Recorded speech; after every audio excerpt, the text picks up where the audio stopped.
la transfiguration, le deuxième dimanche du carême. En plus de l'entendre, bien entendu, le jour même de la transfiguration. C'est quand déjà la transfiguration? 6 août. Il n'y a que les sœurs qui ont répondu. 6 août. Et d'ailleurs, c'est un peu le carême de l'été.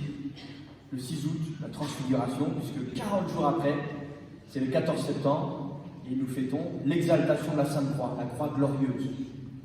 Et ça n'est pas pour rien que, et l'été, entre la transfiguration et la croix glorieuse, et maintenant entre le deuxième dimanche de carême et Pâques, eh bien, il y a un lien entre cet épisode lumineux et le mystère de la croix.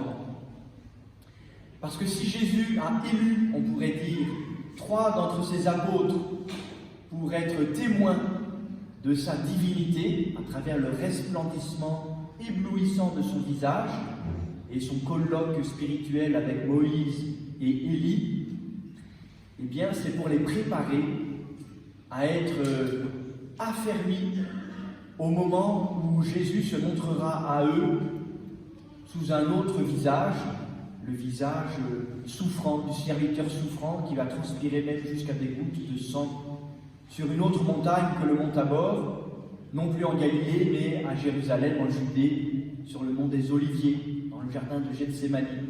Ce sont les mêmes apôtres, Pierre, Jean et Jacques, qui seront appelés aussi par Jésus à être à ses côtés. Alors le parallèle n'est pas qu'un artifice littéraire, mais c'est bien l'intention de Jésus, aujourd'hui, de fortifier ses apôtres dans l'adhésion à sa personne, alors que se profile le mystère de la croix. Et donc, frères et sœurs, puisque depuis que Jésus est ressuscité, Jacques, Pierre et Jean ont parlé, alors même qu'ils s'étaient tus jusqu'à la résurrection de cet épisode mystérieux, puisqu'ils ont parlé, nous en sommes nous aussi désormais les témoins, et nous avons à vivre la même grâce qu'ils ont vécue, cette grâce de cette torpeur bienfaisante qui nous fait nous sentir particulièrement bien en présence de Jésus. Il est bon que nous soyons ici, avec Moïse, avec Élie.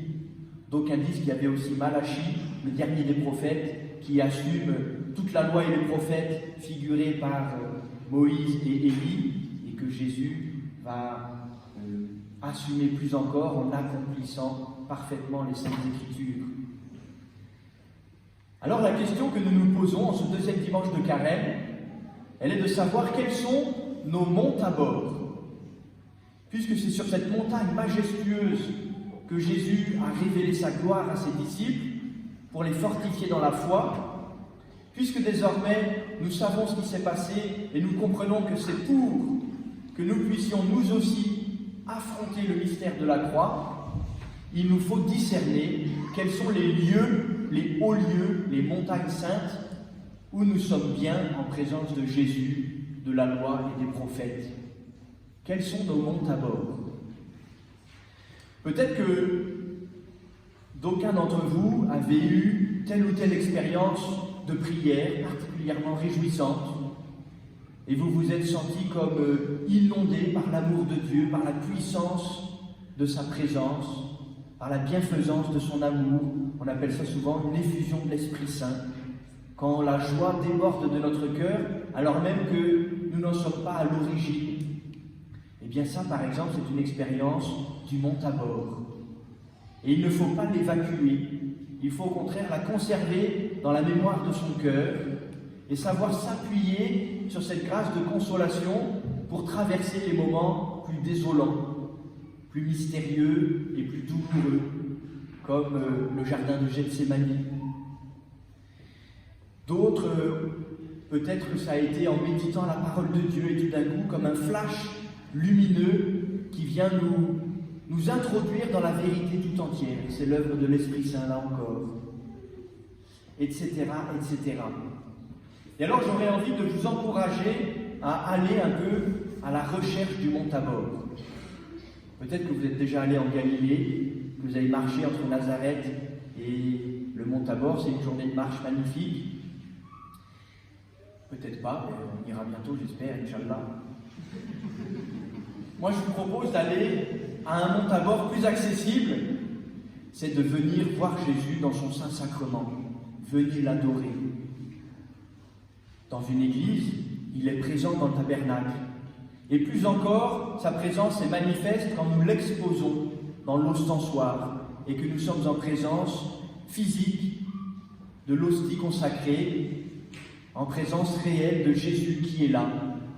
Ça n'est plus du pain, c'est Jésus. Il n'est pas transfiguré, on pourrait dire, si on fait un jeu de mots, il est transsubstantié. C'est plutôt le pain qui n'est plus du pain, puisque désormais c'est le corps du Christ. Et le mystère que nous célébrons à chaque Eucharistie, nous l'appelons la transsubstantiation. La transfiguration, c'est le même Jésus qui change de figure. La transsubstantiation, c'est le pain qui devient Jésus. Et le Mont Tabor, c'est l'autel. Et peut-être que si vous avez été servant de messe et que vous avez passé tous vos cordons, vous savez comment s'appelle le petit promontoire sur lequel nous déposons justement l'ostensoir. Ça s'appelle un tabor, en référence précisément à cet épisode de la vie de Jésus. Quand nous venons adorer le Saint-Sacrement, nous sommes comme Pierre, Jacques et Jean, appelés par Jésus à être avec lui. Il est bon que nous soyons là.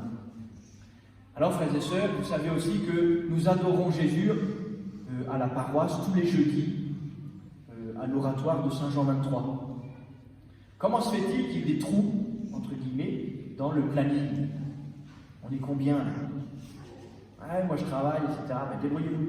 Non, mais oui, débrouillez-vous un petit peu quand même. C'est juste que dans la soirée, et spécialement pendant le carême, je ne veux pas vous forcer, mais un petit peu quand même. Jésus vous appelle. Il a appelé Pierre, Jacques et Jean, et maintenant que nous connaissons l'épisode, c'est chacun d'entre nous qui sommes appelés. Et nous avons à recevoir cette grâce de la consolation d'être avec Jésus.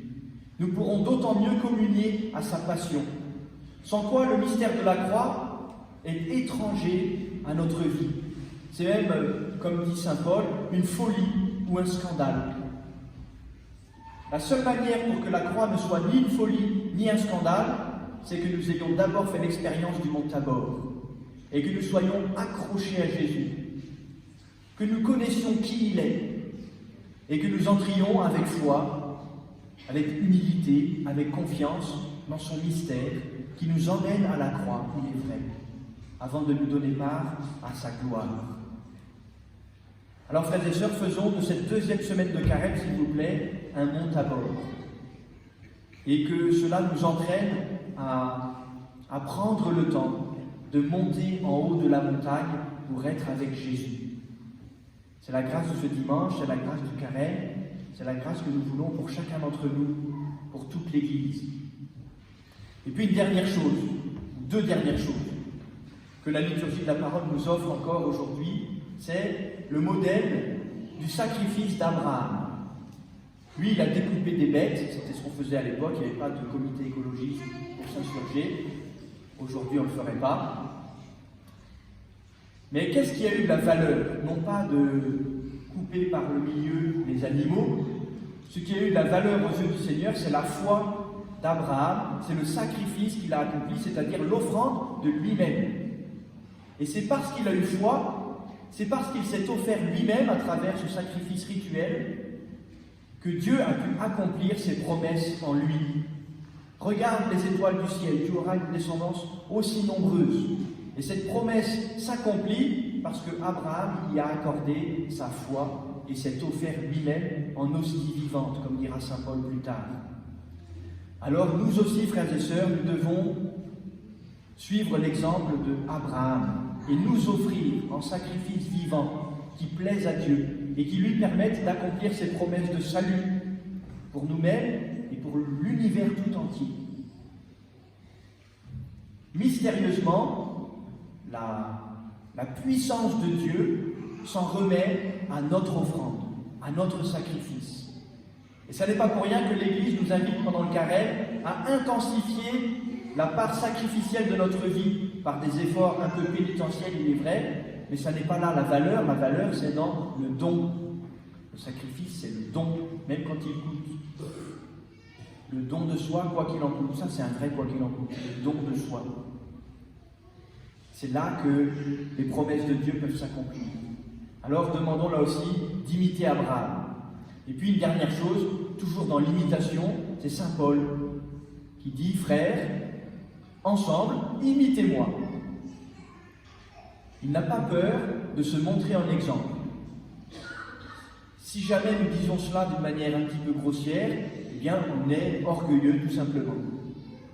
Si, comme Saint Paul, on le dit parce qu'on a discerné que l'œuvre de Dieu n'a pas été vaine en nous, et que ce qui est imitable en nous de la part des autres, ça n'est pas notre propre gloriole, mais c'est l'œuvre de Dieu qui s'est accomplie, qui a apporté son fruit, alors nous sommes capables, comme Saint Paul, nous aussi, de dire aux autres, imitez-moi.